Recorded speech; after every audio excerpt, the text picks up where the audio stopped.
les enfants, les nourrissons jusqu'à l'âge de 18 mois, il faut qu'ils aient une continuité dans leur vaccination.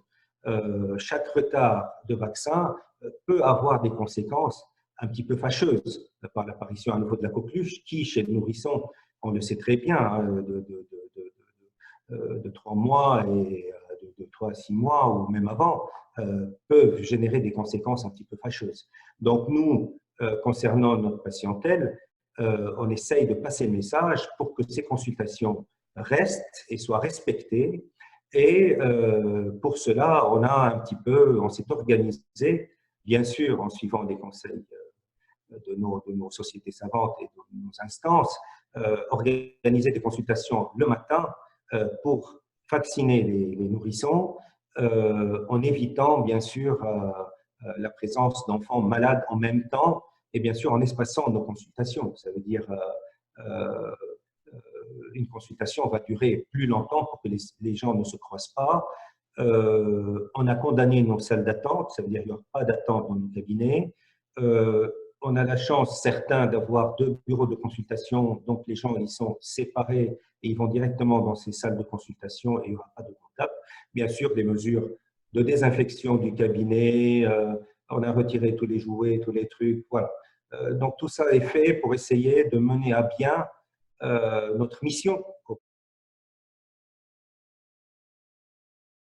On a développé la téléconsultation vidéo, comme je suis en train de vous parler actuellement.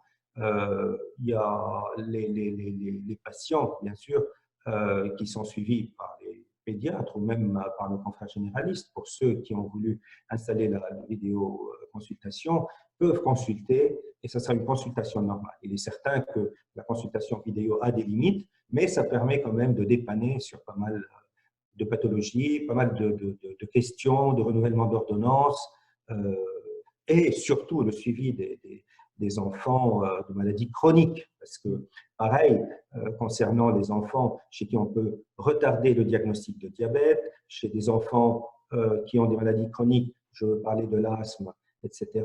Donc, ça permet aussi par ce type de consultation d'éviter de les faire venir au cabinet et puis de leur apporter les soins et assurer la continuité de soins de ces enfants. Si vous permettez, j'aimerais quand même, comme tous mes confrères, hein, médecins de toute spécialité, tirer quand même la sonnette d'alarme et j'espère que cet événement malheureux va nous apprendre à mieux prévenir l'avenir.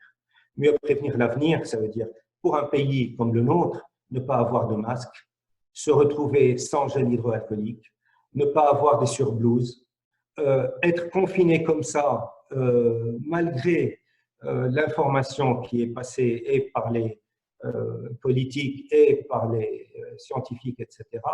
Donc, ça va laisser une trace.